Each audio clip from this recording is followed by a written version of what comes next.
Hey, everybody. Welcome back to Gardens, the Untold Story. I'm your host, Ken Somerville, my co-host and good friend, Andy Lopez, the Invisible Gardener. And we're going through his book chapter by chapter. And this week, we're going to be talking about the Invisible Gardener's Kitchen. So, Andy, I'm just going to throw it over to you, brother. It's your book. What's in the kitchen section?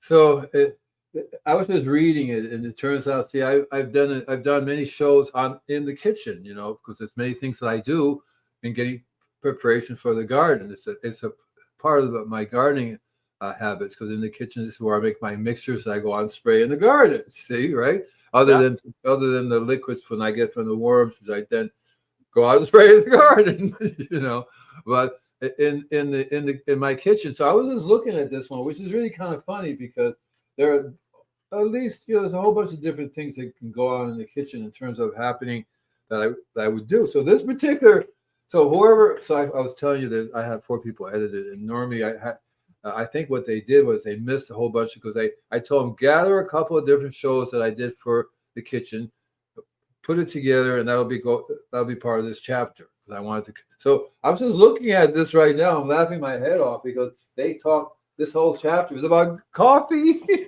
and so it's Invisible Gardener's Coffee in the Kitchen, which is like, okay, because that's a show by itself. Because I use coffee, of course, organic coffee. I don't have to say that all the time. It says why, why? What does this person mean by why? They're saying hello. So hi, why? That's this person's name is why?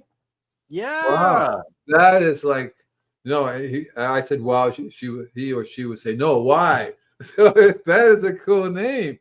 Actually, it's a very, in English, it doesn't look so hot, W-H-Y, but if you write it in other languages, it's really a very ancient dialect. Okay. Yeah.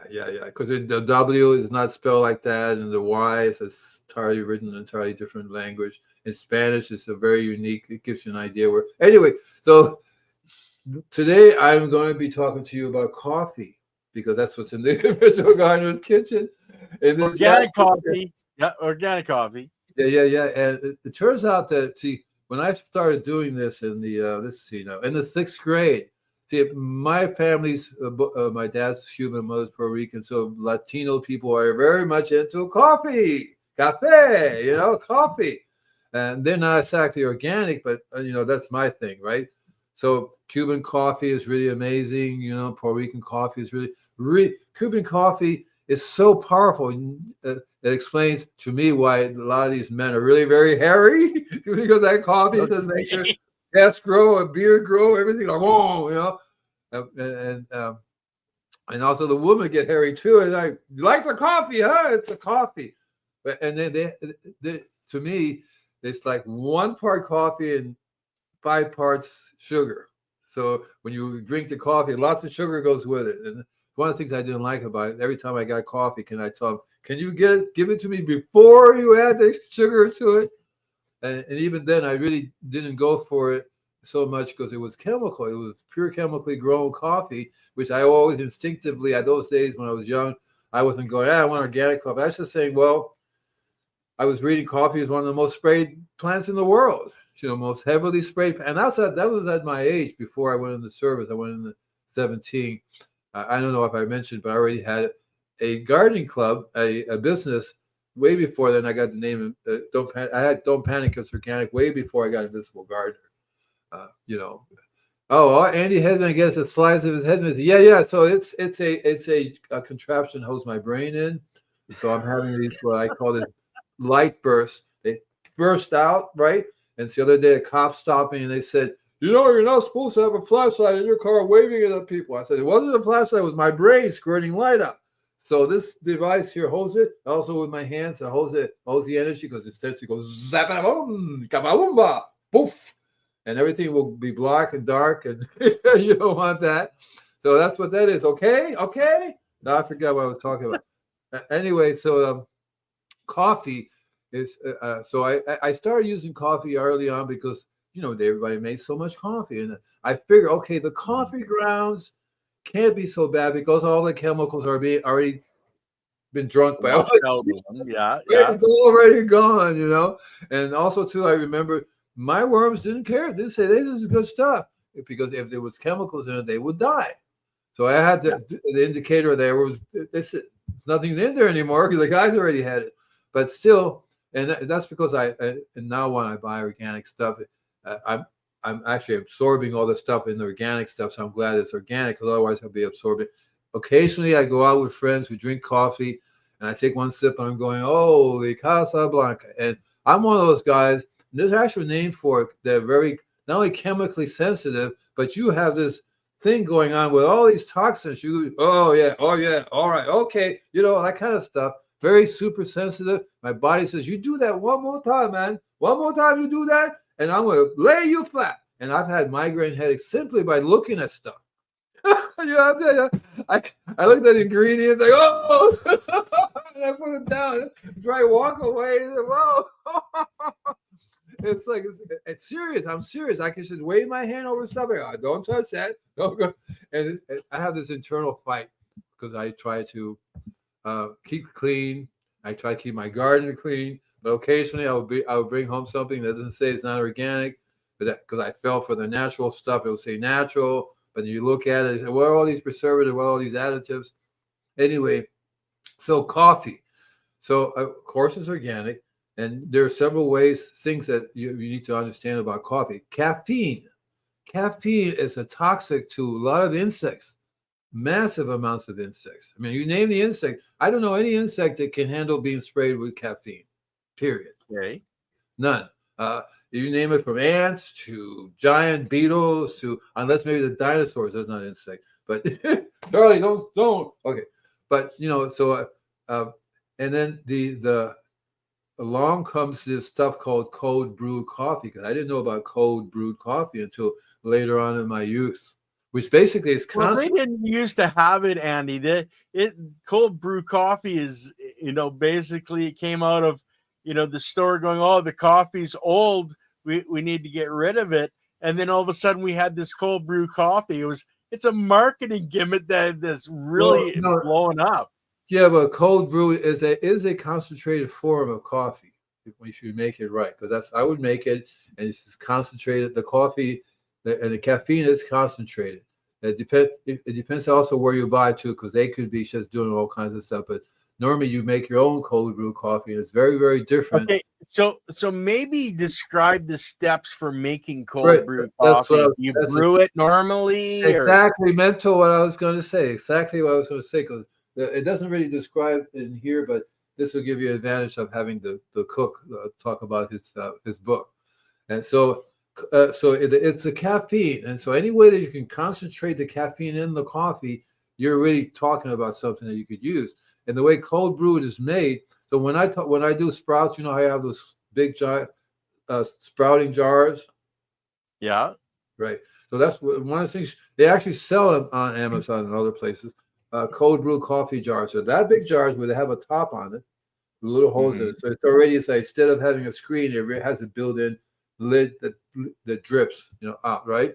And what they have is inside of it, they have a little container that's basically sort of like a tea. Like I have a tea where I don't use tea bags, but I have this metal steel device inside of it. It's like a cage. You put your herbs in there, and it keeps everything coming out, right? Yeah, I've actually got 2 of them, Andy. Right. So they make them that goes inside the jar. Okay. That's the easiest way to buy it, because you can buy the thing. Otherwise, what you have to do is the way I've done it before, so I realized it was a better, easier way to do it, is you fill up that jar 3/4 of the way with coffee beans, and then you fill up the rest with water, because it will expand and fill up the whole thing. And what you want to do is you want to let it sit in the water, let it soak in the water, and it could be any length of time depending upon how much patience you got, because you really want to. So you're using the whole bean. You're not grinding it or anything like that. You're just the whole bean and in water, and then letting it sit. Right, right, and it depends on if it's if you let it sit in the hot places, it'll maybe cook up a little bit faster than a cold place. I think I like it better letting it sit in the cold, dark place for about a week, and then take it out and strain the water out, the coffee out. You'll find that is very, very strong, uh, a concentrated coffee. That's what the cold brewed is. It's cold brewed because you don't heat it, right? You don't heat it Okay. up to cook it. Not heating it preserves the biology, it's in my opinion, right? And Yeah. so that makes it really, really an amazing biological product, if nothing else, because that's the biology of the coffee beans is absolutely amazing. Because coffee, it's really so. I joined a coffee club, and so basically they teach you that coffee is a medicine that's meant to be taken between 24 and 48 hours after harvesting. So he says, think about it. How long has that coffee been picked and processed and roasted? It could be a year or two down the road before you get to it.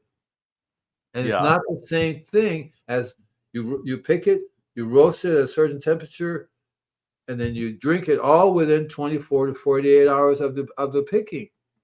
And then you actually can eat the coffee beans because the coffee beans is a big part of it. So you have the plant. Coffee is like a round ball, right? Like an orange cherry. So it looks like the Yeah. coffee.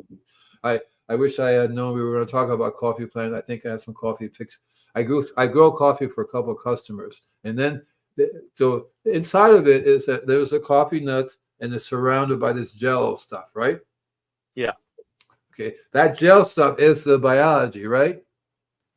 Yeah. And A that's the lot of stuff, biology in there. Yeah. and that's what. So when you pick it, you put it in your mouth, and you make sure you don't swallow the bean, but you definitely want to chew the mushy stuff all the way around it. It's absolute amazing healing properties that's been going on for centuries, and that's how coffee got started. But some jerks is like, what am I going to do with this bean, right? It must have some power of that because this is amazing. It's entirely two different products, but it's true. It does have amazing healing powers, the coffee itself.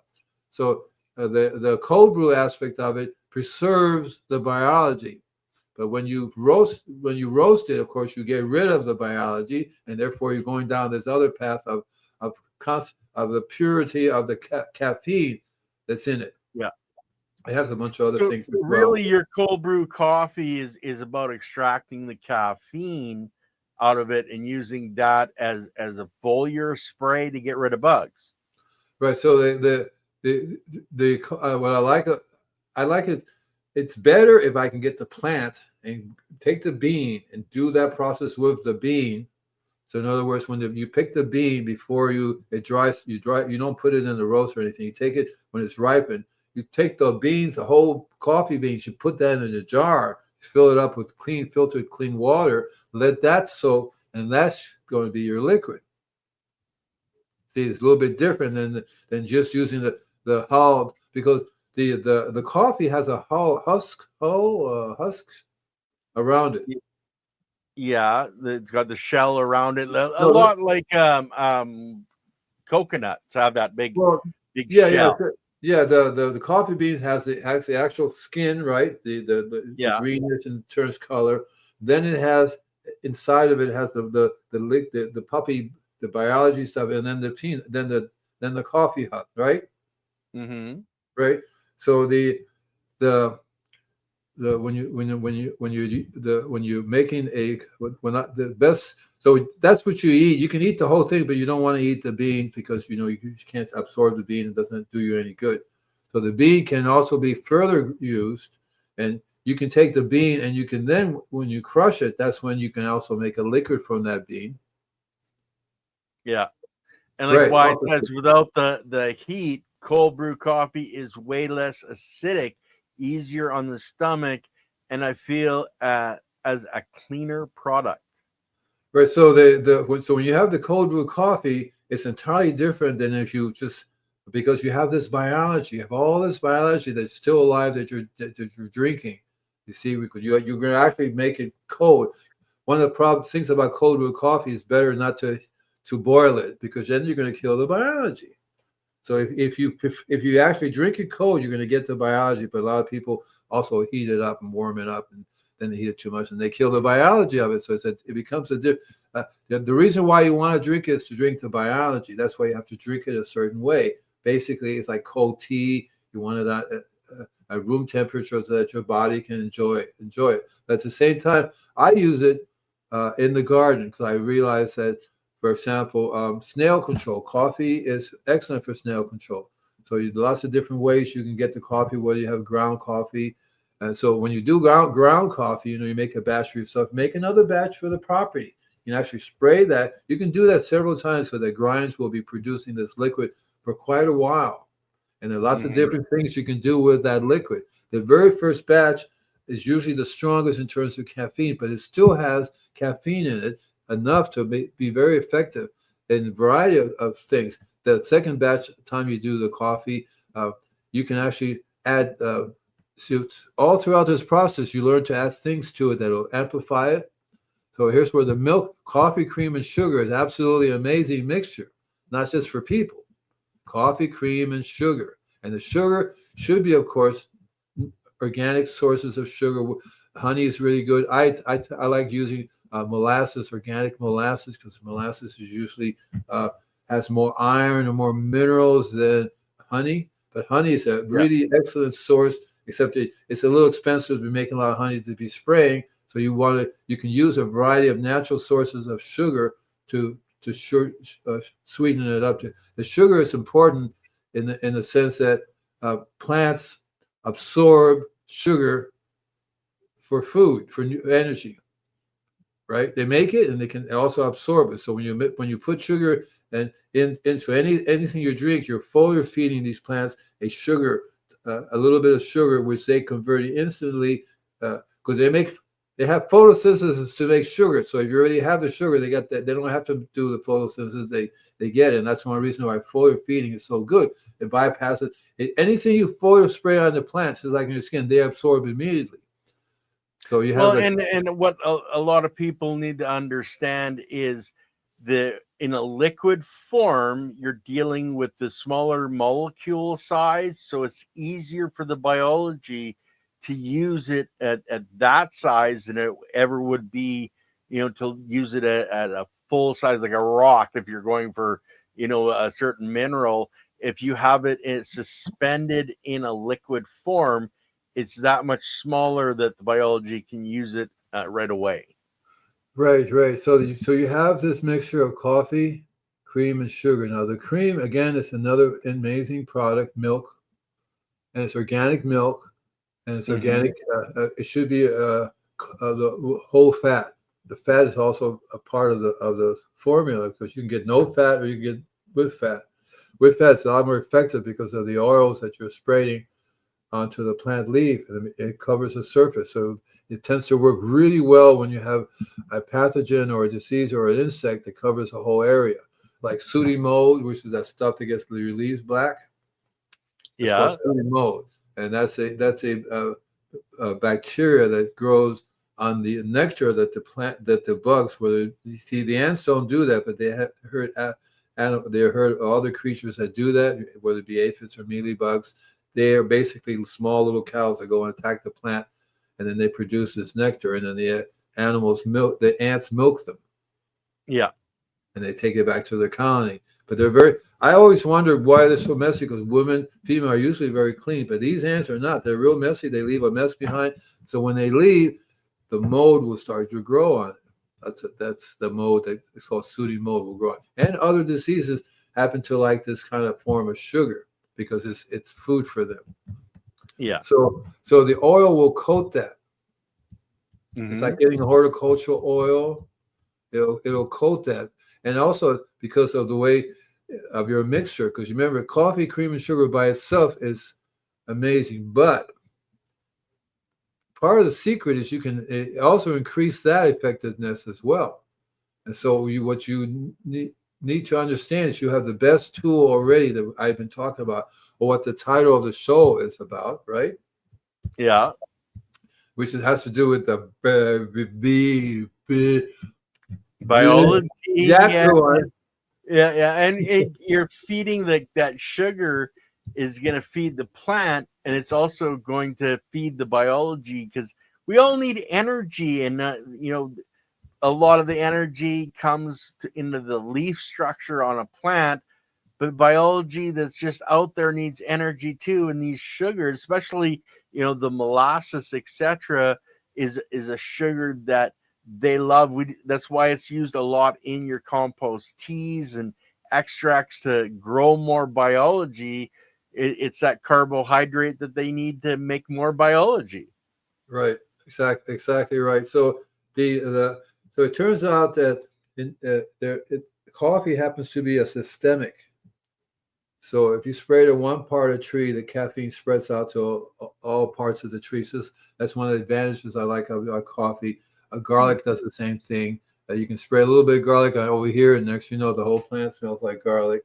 And so garlic is another thing that I would use in the kitchen because that's where you tend to prep it when you go out to the garden.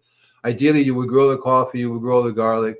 I don't think if you lived on a farm, you would have the milk to use. That's the idea. Basically, if you were on a farm, you would have everything. You would make everything you need right on your place from the animals that you would harvest the animals that you eat as much as you can and use the rest of it. There's lots of different things that came about from organic farmers throughout the centuries. Using soap. It's a closed loop system where everything you need is actually on your farm. Learning how to use everything on your farm generally is what people are really trying to get into now, to close that loop so that you don't have to go to the feed store, etc. It would be nice. I would love to. I'm ready to go to my second half of life. I'm in my midlife crisis right now, and I would love to end up living on a farm, because that to me is nothing like living on a farm, because everything you do, when you do something, it starts to multiply. You end up having more and more of it. It gets better and better and better if you're doing it right. If you're doing it wrong, no matter what you do, you're not going to get anywhere. But if you do it right and you increase the biology every time you do anything, you're going to find that it's before long, it's like absolutely amazing. You just have to sort of get out of the way sometimes. It would be nice if we can get out of the way. It doesn't really work that way because there's always something going on around us. It's destroying the environment, destroying everything. So we have to come up with a different solution, which basically just means be here now. And so, but the coffee also too, I find interesting because my worms like coffee. They like the coffee grinds. I haven't given them the coffee beans, even though I am thinking of giving them coffee beans, just throwing it in there and see if they go for it. I don't know how to tell if they're actually eating the coffee beans. But do they get smaller? Do the beans get smaller? Or do they disappear? I don't know, right? I don't know. Did they get mushy? Because you got to remember, your worms are eating the biology. They're not eating like a leaf. So if the beans would get mushy, then the biology is breaking them down, and then the worms would eat them. But I just want to point out to people that don't only feed your worms coffee grounds, because you will end up causing a major issue with just doing that. And how do I know? Because I've done it and I lost a worm bin because of it. But if you add other carbon sources like cardboard with it, it has a better balancing effect. The show that I'm doing now, and it's called On the Worm Farm. And basically, it's my experience with doing worms and earthworms. And it's like harder than cooking, because if you do something wrong, they all die on you, or they all leave. They leave you nasty notes. We're leaving, and you just don't talk to us anymore. I'm like, why? Where are you guys? Because it's definitely a learning process. I'm not going to tell you my recent episode that's going on, because you will laugh at me. But it just shows you even a professional like me can still screw up and kill hundreds of thousands of worms really easy. And it's been raining here like crazy. I mean, I was looking at these worms on canoes with little hats on, going, "Oh, okay, honey, hang in there." And it was paddling around. I'm going, Jesus Christ. Yeah, because it was a lot of water. And it didn't rain into the worm farm, but they soak in the water from the air. They were producing water. It was soaking in the water from the air, and then they were producing their own liquid on it. So it's automatic. This is too much water. They weren't able to. And then I also had to, every year you have to take everything out, separate the worms from the soil, put the soil somewhere, do something with it, which is a really good thing to do. You put it in your garden, Well, you it's put it all. straight worm castings, right? Yeah, and the worm casting has worm eggs in it, so it helps you produce more, and it's really, really nice to do. Turn it on to a friend. Here's some living soil for you, but you have to redo the bed. If you don't, it gets compacted, and the worms start to die, and then they vacate. They will leave. They will figure out a way to leave. Many times I open the thing and I get jumped. One holds a gun. Don't move, don't move. They're all escaping. Run now, run, run. I'm going, oh, Jesus Christ, guys. You know. They're all kind. You see, they jump off with parachutes. You see coming down the floor. It's like, okay, I think normally they fight. The ants will come and attack them, but these ants over here are like, we're busy. They left it alone so far. I think it's the canola oil I use as a barrier. They can't swim in it. When I first got a worm farm and I used water, they stood in the tray of water. I figured that would separate. No, the ants would throw themselves in the water, little bodies, and the ants would run on top of the dead bodies to get to the ants, and they would eat the ants and kill the whole thing. It would be like, next you know, it'd be one big ant colony, because they would take over that. It's perfect for ants. I was so often thinking what did it say? Worm farmums. Yeah. So I was thinking of making a window so you can actually see the ants, because it's so complicated under there. And so I was just doing it now, reactivating again, so to speak, because what I do is I add cardboard to it, newspapers. I add all kinds of sources of carbon that I can get my hands on that's clean, put it in there, mix it all in together very lightly with a little bit of the soil that's there, move them around a little bit, play a little bit of music to it, getting back inside again. But and it's going to rain again tonight, and massive amounts of water, and so there's just too much water. Worms do not like a wet, always, super. Oh, they don't swim in the ocean too well. They're different. What do they call worms that swim in the ocean? Eels, I think, would be Eels. Oh my God! Your electric eel and a snake. I don't know. So in this chapter here, it really, like I said, it was really very weird, because it just covers coffee. In this chapter, it's all it covers in my kitchen. I'm going, no, wait a minute. What happened to the rest of the stuff? So I basically said the good guys and the bad guys don't live in the same place. That's really very good for the kitchen. So, and coffee, I would start growing my own coffee beans, coffee plants, and grow them, because you'll find that every aspect of the plant, whether it be the leaves, the flowers, the beans themselves, can be used. And the kitchen is especially since you make coffee, use it all the time. The coffee grinds are very, very important to use for the worms, but not, like you said, not just coffee grinds. I only do compost. Do what? Are you putting the used coffee grounds in your compost? I don't have a compost set up. Well, did you used to put them in your compost? When I used to do the compost, I wasn't doing a worm farm. I was doing the compost. I'm talking coffee grounds, Andy. Not I know. I was just saying that when I had a way to make compost, I didn't have a worm farm, because I was making a compost. Yeah, I would put coffee grinds in there. I would put a bunch of different things in there to decompose. But when I moved to California, I was only able to do the composting for a short period of time on this llama farm. Other than that, there's no way to make a pile of compost out here in the back. But I was doing the worm farm in the garage. You see, so it's a little bit different setup to have a worm farm for the liquid, as opposed to a worm farm for composting to eat your stuff up. Because the unit I have, no matter how big it is, it's still too big for the amount of food that people put out. You have to eventually start throwing stuff away, because you can't. You need about 20 of those things. You have to make a new one every time it gets filled up in order for it to let the food decompose and all that stuff. So it's not meant for the food to really decompose. The worms will not eat if it's rotten. They won't eat it. They won't touch it. They'll die. Have you ever ground your greens up, like, stuff from the kitchen? You It's a grind it liquid. up and do it more of a paste to feed to your worms? Right now, I make it into a liquid, so it's kind of like a paste.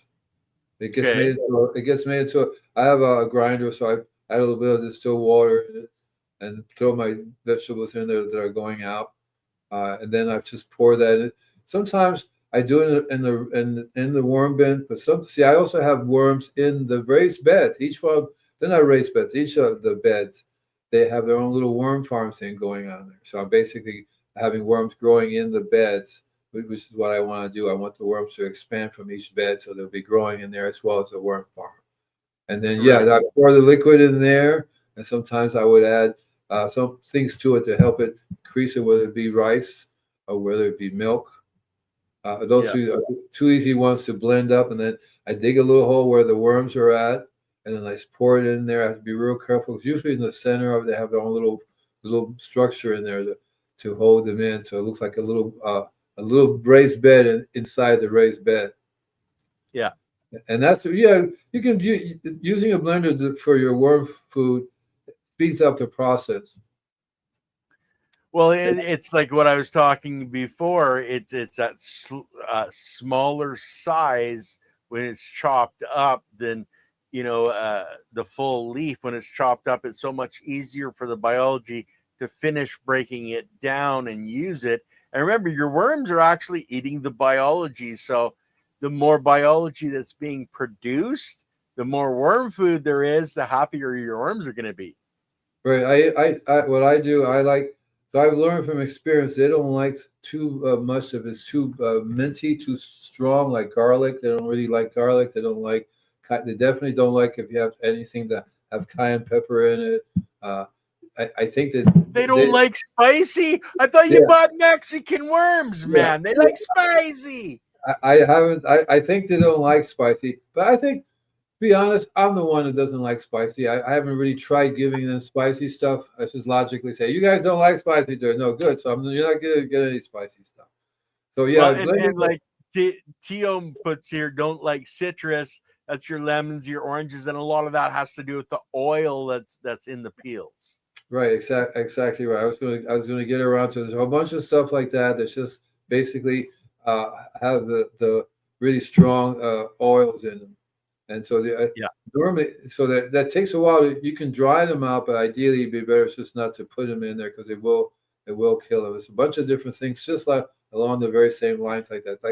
That's why I have a lot of herbs, but the herbs are not very good for them either because they're very like oregano oil and uh, Mhm. lavender. They don't like those things. I think I'm not really sure because I don't give it to them to see what happens. Well, I think, Andy, in nature, as long as you're not putting too much of anything in, that the worms are going to eat them. So in nature, like a lavender, the leaves fall, etc., the worms are going to consume it. But a lot of it's pre-broken down by the biology that's at the top on the soil surface before the worm comes up to try to grab it. So what I want to do is I want to go over a little bit of what goes on in the kitchen because that's our idea of this chapter here was to cover a lot of things you can get right from your kitchen. But that means when you go shopping. See, when you go to the store, you go buy. But if you're like me, if you buy, I don't use milk, but normally if you use milk, then you can also use for yourself as well for a garden. Usually, whatever you buy for yourself, you can also use in your garden. There are lots of Yeah. different things. As long as they're organic, the ingredients are safe and clean, that you can learn how to blend them, like soap.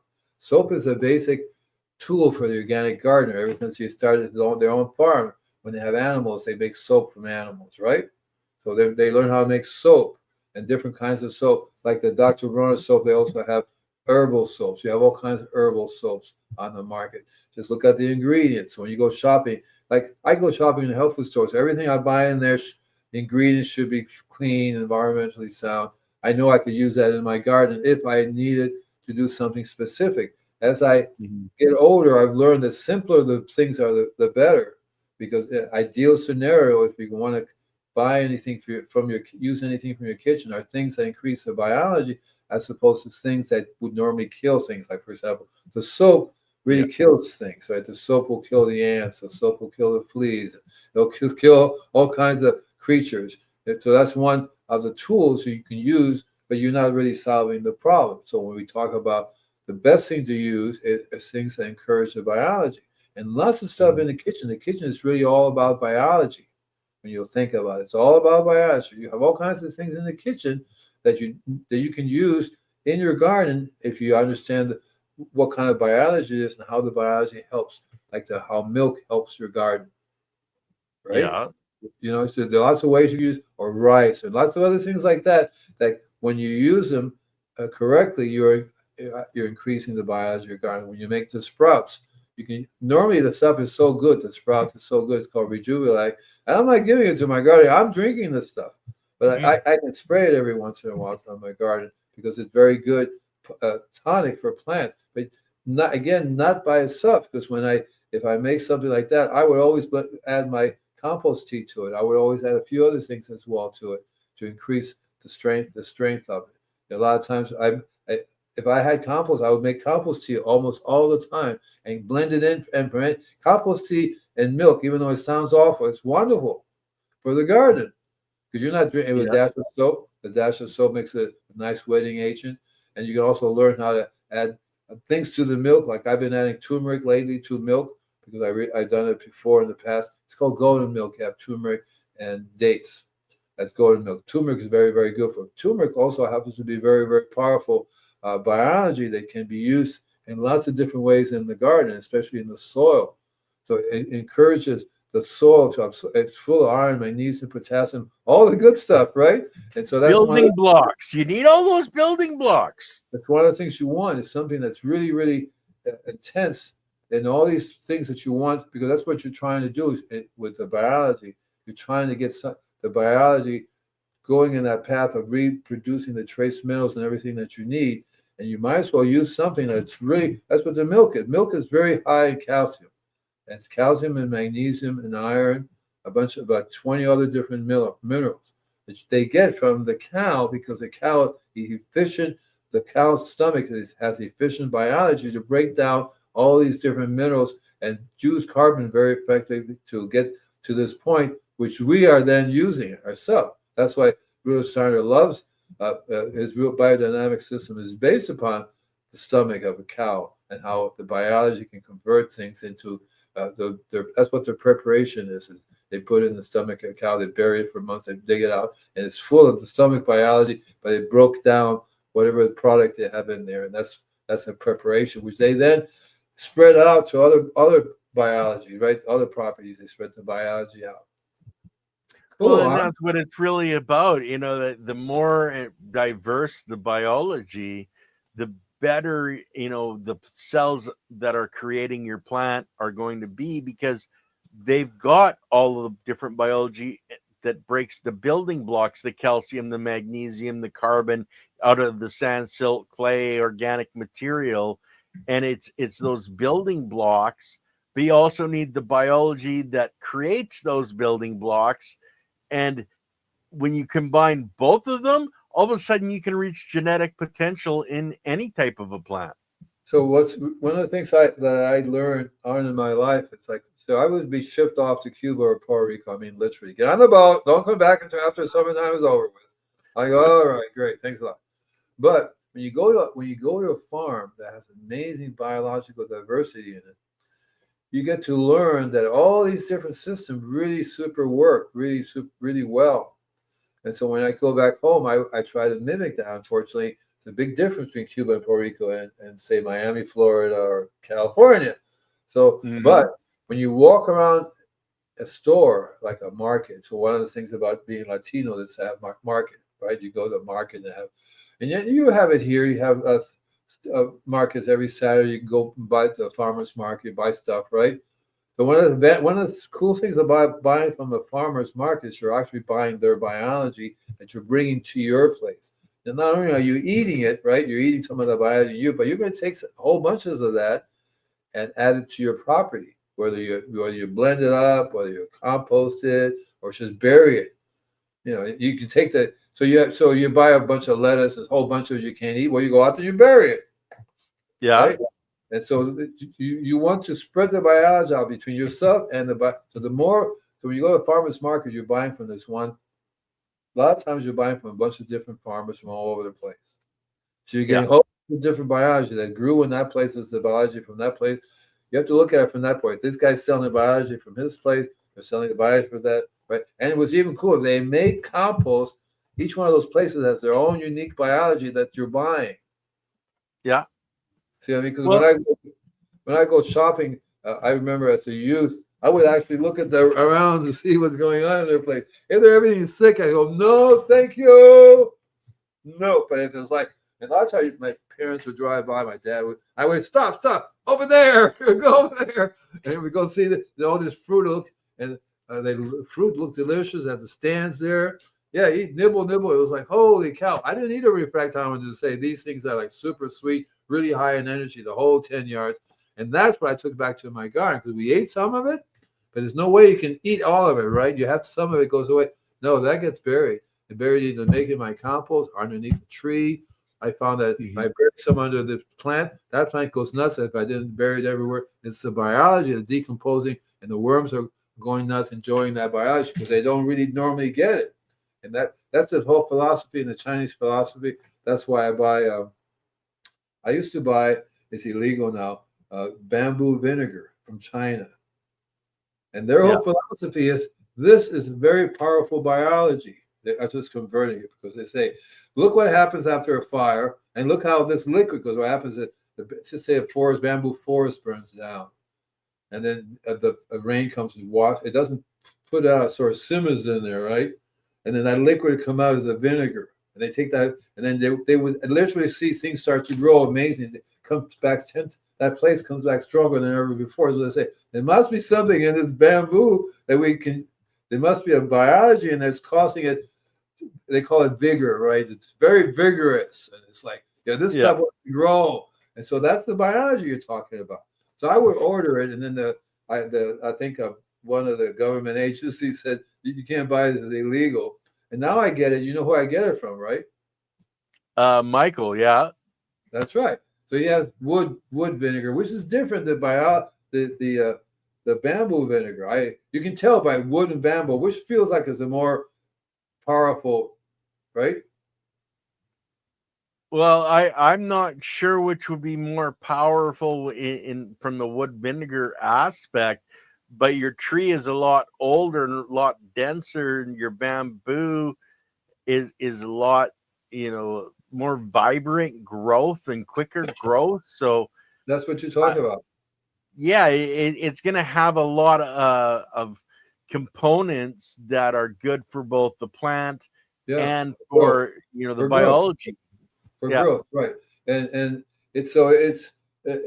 I was using that, and right now since I can't buy it, I buy Michael's. I don't really see a lot of major difference, mainly because I have a lot of other things that I add to it, And lately I've been working on getting more of Layton's liquid that he makes, which is also another complete biological world by itself. They're adding it to my biology that I have going, But it's so.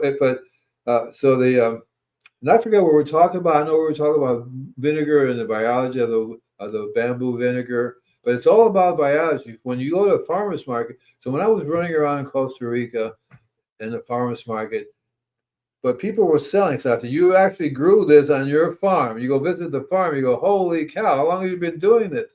They have cattle, everything's growing really super large. They never have to water because it waters every day. And you look you feel the earth talking to you. And a lot of times they'll show you, see this? And I'll say, yeah, that's called mycelium. They call it something else. It's everywhere. It's like, holy cow. So it's all about biology. And once you acknowledge that, and especially when it comes, so the kitchen is one source of input into your garden. Because this is, normally you go out and buy stuff. And this is where, rather than go buy milk for your garden, you don't go to the store and buy milk for the garden, unless you're like me. But usually you go to the store and you buy stuff. And then, so you drink milk. So some of the milk goes out to the garden. Some of the things you're using for your body, even though logically that makes sense, unless you're one of those people that just buy junk, you buy chemicals, you buy all kinds of stuff. No, you don't want, and your garden's going to be like that too. So it's not gonna, if you're sick and from eating your food, you're not going to have an amazing organic garden. There's no way that's going to happen. You know what I'm saying, right? Mm-hmm. So it's like, We've got that's some how you. questions, Andy. We want to hit up a couple of questions? Sure, I love questions. Never let a question go by because I can't read it. Okay, well, Serena's talking about we have a location that is radioactive in our state, and homes are being built as close as 1 mile away from it. What do the homeowners need to grow first to ensure that the radiation is gone? Okay, so we have a similar situation over here from the different things that have been burned, and there's also been some radio activity happening with the research plants, and so there are lots of plants that are called accumulators. Yeah, accumulator plants. Right, and they will absorb all kinds of stuff. But what you have to really, if you really want to clean up, what you have to increase is the soil biology. The more biology you have, the faster it will attack the radiation in the soil. The faster it will start to break it down. And that's what you need. Go ahead. Yeah, and also they found, and this is something from Chernobyl, is that the actual fungal hyphae actually will trap the molecules of radiation in their body structure under the soil And convert it. Well, they're not converting it because it still has that shelf life of however many years, but they're actually pulling it out of the environment and storing it in the fungal hyphae. So that is something that is just a higher level of biology in the soil itself. But the dynamic accumulator plants, your sunflowers, hemp, cannabis, there's a whole bunch hemp is of the big one, right? The hemp is the one that I would probably recommend right off the bat because it does grow very big, very, very powerful at pulling up. You want to do that every year, grow a new batch. The batch that you get, don't cut it up and lay it down. You want to get that and throw that away, properly dispose of it away, because remember, it's accumulated. Otherwise, you will recycle it right back into the soil again. Right? But again, the key to it, having accumulated plants and all these other things, is the biology in the soil. The more biologically rich you have your soil, the faster it's going to be cleaned up. All the plants, anything that will grow in there in the environment, has the potential to be an accumulator plant. And there are many things that would do that. But what you have to do is you have to plant as many different varieties of plants as you can, different types of grains, different types. And you will find that there are some that are going to grow faster than the other ones. And those are the accumulator plants. So ideally, you don't really want to have a garden until you have cleaned it up, because if you want to eat from it, so you can grow stuff and then later on, but it'll take 10 to 20 years to really clean it up, depending upon how toxic it was to begin with. So if they clean it up and they still left toxic environment there, it does take a while, but you can control it. And then there was a case I read, a friend of mine, what he did was he lived in a place that had lots of nuclear radiation, atomic waste kind of stuff. So when he layered his garden, he layered it with a bunch of different things that help to keep the radiation in the ground, which he thinks it helps, and I'm not sure if it didn't, except I know that exposure level was definitely reduced. So lots of things he could put in the ground that will eventually got layered that protect it from giving out. But that's not really the solution, even though it does help you expose yourself less, is to have more things growing in there. The plants will absorb it, even if it's just a little bit. Some of them, from what I understand, do convert it. More and more gets converted, and you have less and less of a radioactive problem. I have a Geiger counter, which I take with me all the time. And I've actually I don't think most of us have Geiger counters, Andy, but I stopped using it. I would point it, go, and the computer said, "Well, I guess you're dead." I go, "Thanks a lot." But the radiation was off the scale, and as I'm going, "Whoa, this is supposed to be locally in the city," and so that's Malibu for you, man. That's California. It's out in the country too, because the actual accident happened in the mountains, and the Yeah. way the winds carry it. What happens is that when it gets super dry, it gets very dusty, and that dusty is radioactive, has some small amount of radioactive on it, which then the wind blows and carries it in the direction the wind blows, and you get to pick it up other areas. And normally it blows towards the ocean, so it blows directly down this way. So you have all areas, patches area, depends on the wind, very high. They recently found it here in the local high school when they were planting. They did a normal search, and the radiation was too high. So they're cleaning this. What they do is they all the soil away and bring in new soil. Yeah. That's That's what they think they should be doing, and it costs billions of dollars to do it that way. And then it's got to go somewhere and be in a hazardous, dump somewhere. Even in the hazardous dump is actually perfect, because what you do is you have basically a big giant compost pile and let it heat up and let the bacteria break it down. Yeah. And you could do that much faster than you could in a normal environment, because you have a giant compost pile, which will heat up, and you have more biology that will break it down, and you'll find that then eventually the test is to grow things on it and then test the plant. Yeah. Yeah. Well, it is radiation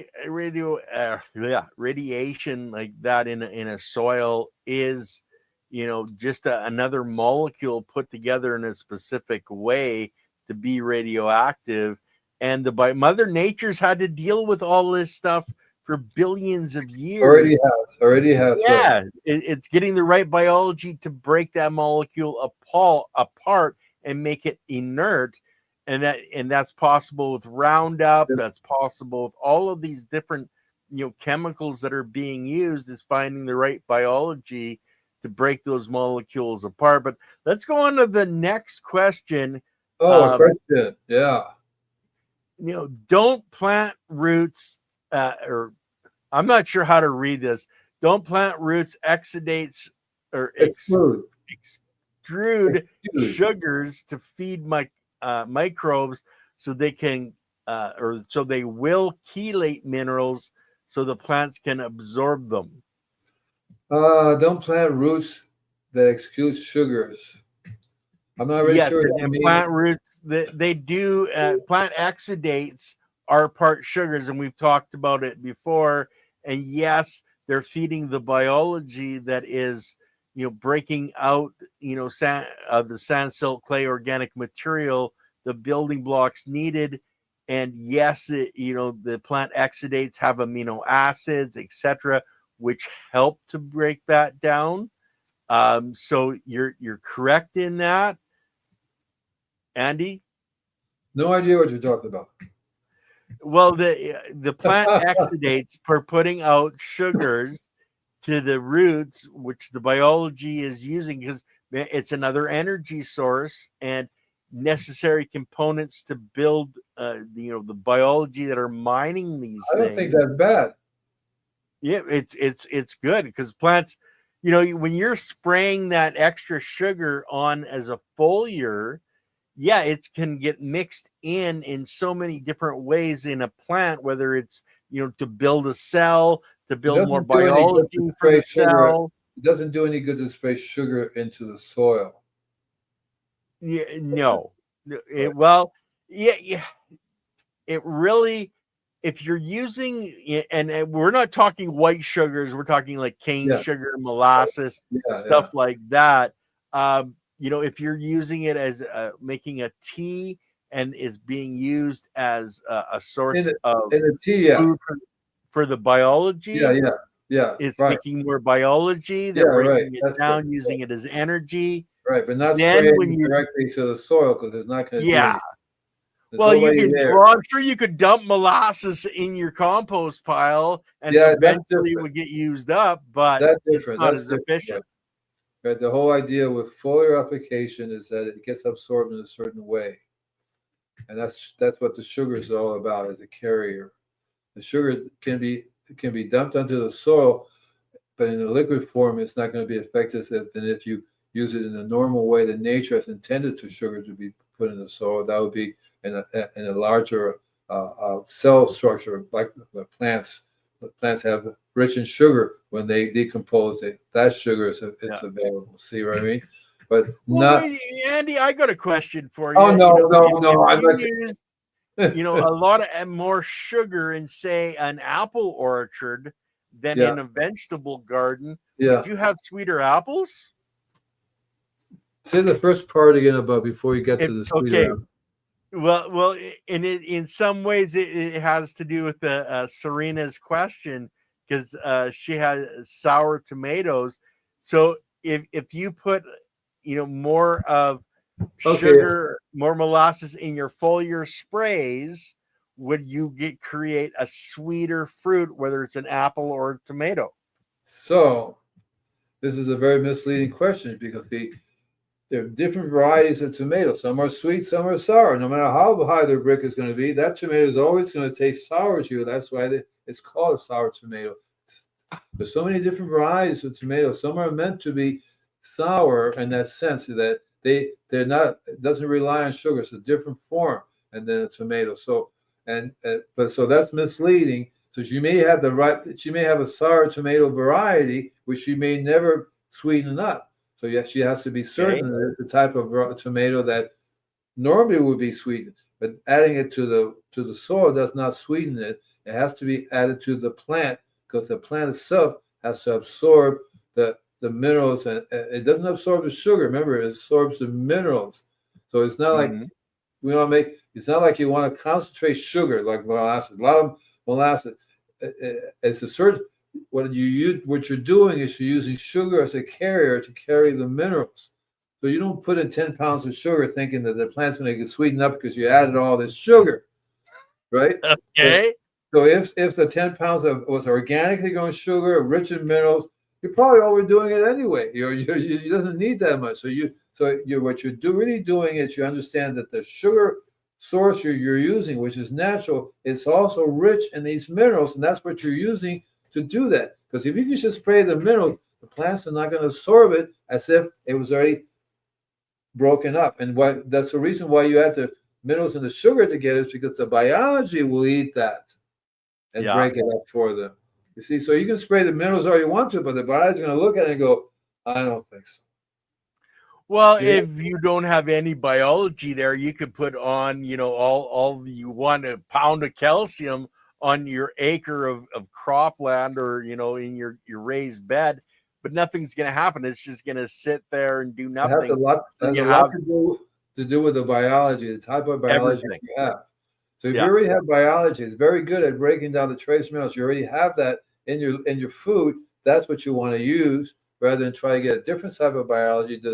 It won't break down that particular type of combination of minerals, but it will some other types. You have to learn. So that's why when you want to do things, you want to use a refractometer to measure. Okay, I gave it this particular mix. That's why coffee cream and sugar is a really good biological spray to increase the Brix level. Okay. Because you have the calcium will automatically increase the Brix level. The coffee should have magnesium, phosphorus, iron, right, and all in the right amount. You can't overdo it. You can give 1,000 gallons of coffee, you still don't want to overdo it. You won't get burned because it is only a certain amount of each, and that's how what the plants absorb.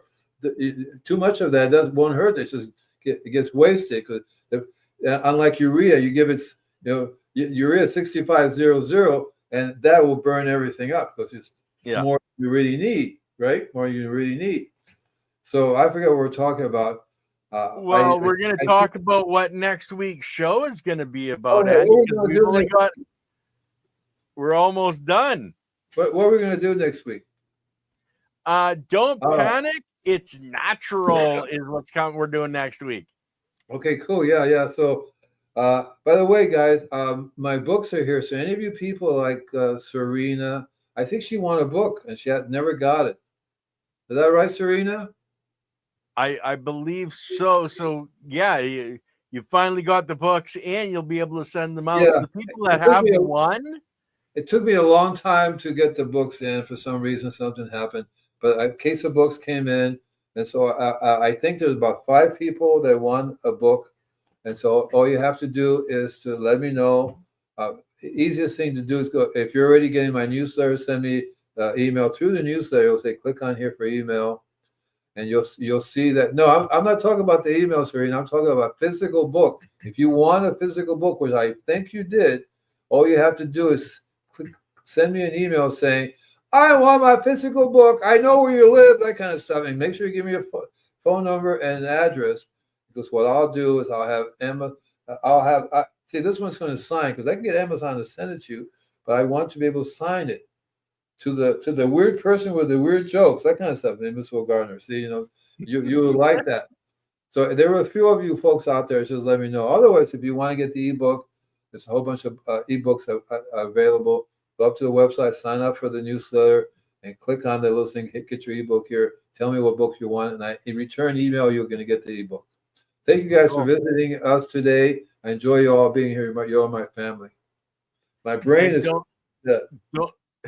I was going to say, don't forget tomorrow, the ladies on Chiropractic is Sexy. Their title is Cold and Flu Seasons is a Farce. It's immune exhaustion. So that's tomorrow, guys. And then on Sunday, Dr. Paula should be doing another show on her Sunday show.